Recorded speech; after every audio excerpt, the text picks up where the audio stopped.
ሩታ ነው የሚፈልገው ከሩታ ጋር መሆን፣ ሄርሜላ ነው የሚፈልገው ከሄርሜላ ጋር መሆን። አቋም በአንድ አቋም ነው እንጂ መጽናት ያለበት አንዴ እዚህ አንዴ እዛ መሆን አስፈላጊ አይደለም። ገብቶሃል አይደለም? አሁን እሱ ሁለት መንታ መንገድ ላይ ነው ያለው። ተረዳኝ። ሄርሜላንም እዚህ ጋር መጉዳት አይፈልግም፣ ሩታንም መጉዳት። ሰላም ጤና ይስጥልኝ። ወደ ተከበራችሁ ቤተሰቦች እንዴት ናችሁ? ነው ያለው እግዚአብሔር ይመስገን። እንግዲህ ቤተሰብ አሚሩና ዴቭ እንግዲህ በሄርሜላና በሩታ ምክንያት ማለት ነው ስብሰባ ላይ ናቸው እንላቸው ይቀላል። ምክንያቱም ዴቭ ማለት ነው ዴቭ አንዴ ወደዛ አንዴ ወደዚህ የምትሽከረከር ነክ ለማንም አትሆንም። ምክንያቱም ወይ ሄርሜላ ጋር አትሆንም ወይ ሩታ ጋር አትሆንም። ምክንያቱም ምንድን ያለው መግቢያው ላይ አብርሽ አሁን ወደ ራሱ ተመልሷል። የፈለገበት ቦታ ራሱ መርጦ ጭራሽ እሱ ነው እንዲህ መራጭ ያደረገው። ማን ነው መራጭና መራጭን እንትን ያለው? በጣም የሚገርመኝ ነገር ማለት ነውና ከሄርሜላ ጋር ከፈለገ ይሆናል ከሩታ ጋር ከፈለገ ይሆናል ብለሃል ማለት ነውና ሄርሜላ ማለት ነው በቃ ተይላቸውና አንቺ ብትወጪ ከነሱ ህይወት ውስጥ ሩታ ራሱ ከአብርሽ ጋር አትኖርም። ምክንያቱም ችግር ያለው እናንተ ጋር ሴቶቹ ጋር ሳይሆን አብርሽ ጋር ነው ማለት ነው እኔ እንደተረዳሁት ከሆነ። እና አሚሩ በጣም ጀግና ነህ። ጥሩ ጥያቄ ነው የጠየቀው። ለጥያቄህ ግን መልስ ያገኘህ አይመስለኝም። ምክንያቱም ዴቭ ትላንትና የሚናገራቸው ነገሮች ነው ዛሬም እየተናገረ ያለው እንደሚመስለኝ ከሆነ። ለማንኛውም ምንድን ያለው እኛ ስለሱ ጥያቄ መጀመሪያም ቡዜን የምትጠይቅ ከሆነ እኔን የምትጠይቅ ከሆነ ኤፍሬምን መጠየቅ የለብህም ራስህን ጠይቀው ላልከው ትክክል ነህ። ምክንያቱም አብርሽ አሁን ድኗል። የራሱን መልስ መመለስ የሚችልበት ሰዓት ላይ ነው ያለው ማለት ነው።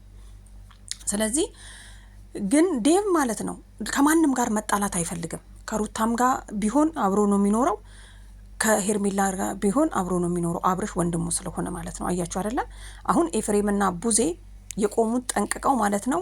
ኤፍሬም ለሩታ ነው፣ ቡዜ ደግሞ ለሄርሜላ እንደሆነ በጣም ያስታውቃል።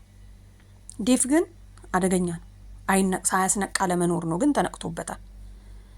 እና ምንድን ያለው አብዛኛውን ጊዜ ለምንድን ነው አሚሩ ምን ብሎ ነው የጠየቀው? ለምንድን ነው አንተ እማታስረዳው ቪዲዮ ለምን ትለዋለህ ብሎ ጠይቆታል ማለት ነው። እንግዲህ የቻልኩትን አህል አስረድቸዋለሁ። ሄርሜላም ከኛ ጋር ነበረች በታመምክ ጊዜ፣ አያችሁ አይደለ? በታመመ ጊዜ ሩታም ነበረች። ሰዎች ናቸው የሚያወሩት። ሩታ ነች ያሰራችበት ምናምን ነገር እያሉ ኤፍሬም ነች እያሉ ምናምን አለ ማለት ነው። ይህንን ከማለት ይልቅ አብርሽን አስቀምጠክ ለምንድን ነው በደንብ አድርገህ ከመጀመሪያው እስከ መጨረሻው ራሱ ወደ ራሱ ስለተመለሰ አሁንም ገና ይቀረዋል። አብርሽ አልተመለሰም ማለት ነው። እንዲሁም የባሰ በሽተኛ የሆነ ነው ሲመስለኝ።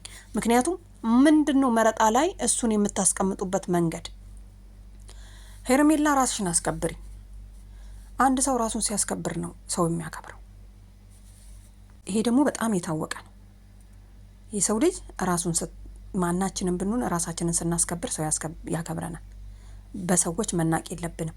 አንቺ ከአብርሽ ጋር ብትሆኚ ከአብርሽ ዙሪያ ያሉ ቤተሰቦች፣ ዘመዶች፣ ጓደኞች ማለት ነው ይንቁሻል። ምክንያቱም ለምነሽ እንደገባሽ ነው የምትቆጠሪው አሁን ራሱ ብትገቢ ማለት ነው።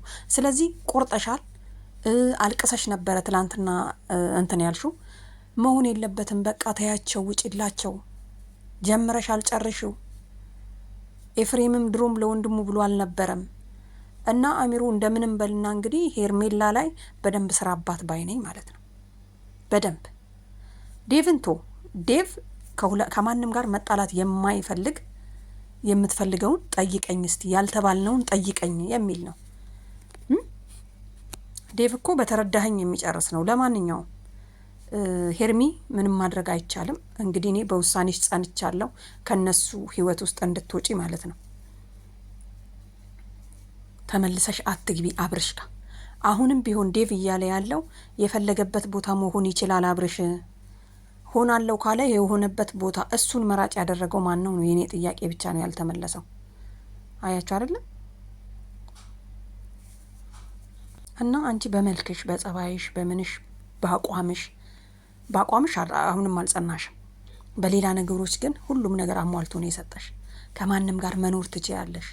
ሴቶች እኮ እኛ ከማንም ጋር መኖር እንችላለን፣ ከማንም በታች አይደለንም ማለት ነው ያለብን እንጂ እንዲህ ወንድ ስር እየሮጥን ምናምን የምናለቃቀስ ከሆነ እኮ መጨረሻችን ራሱ አያምርም ማለት ነው። እና ሄርሚ ማለት ነው አብርሽን አስበርክከሽ ይቅርታ ማስጠየቅ እንደውም አለብሽ ወደፊት፣ እሱም አብረሽ ለመኖር ሳይሆን ባደረገው ድርጊት። ስለዚህ አሚሩ በርታበት፣ ቀጥልበት ባይ ነኝ። ሄርሜላን በደንብ አርገጇን ጨብጠ ጎትተ ማለት ነው አስወጣት ከዚህ ህይወት፣ አይጠቅማትም። በቃ በጣም ብዙዎች እንደማይጠቅማት ነው። የሰው ልጅ ደግሞ የተናገረው ነገር አይቀርም። ኤፍሬምን ቶ ኤፍሬም የሩታ ተለጣፊ ነው። ስለዚህ እንግዲህ ኤፍሬም ራሱ ምንድን ያለው በቀደም ከሄርሜላ ጋር ከሆነም ይሁን ብሏል። ምክንያቱም እሱ ተስፋ ስለቆረጠ ነው። ኤፍሬም ተስፋ ቆርጧል። የእህቱ ሚስት እንደማያገኛት ስለሚያውቅ አያችሁ አይደለ? ቢፈታትም ለካ አላገኛትም። ስለዚህ እሷ ዘመድ ሆነናል የወንድሜ ሚስት ነች ብሎ በሰዎች ጩኸት ተስፋ ስለቆረጠ ሄርሚ ከአብርሽ ጋርም ብትሆን አልናገርም አያገባኝም ብሎ መጨረሻውን እንትን ብሏል ማለት ነው። እና ለማንኛውም ሄርሚዬ በጣም ነው የምንወድሽ። ሩታም እንግዲህ አብርሽን ምን እንደምትይው አላውቅም።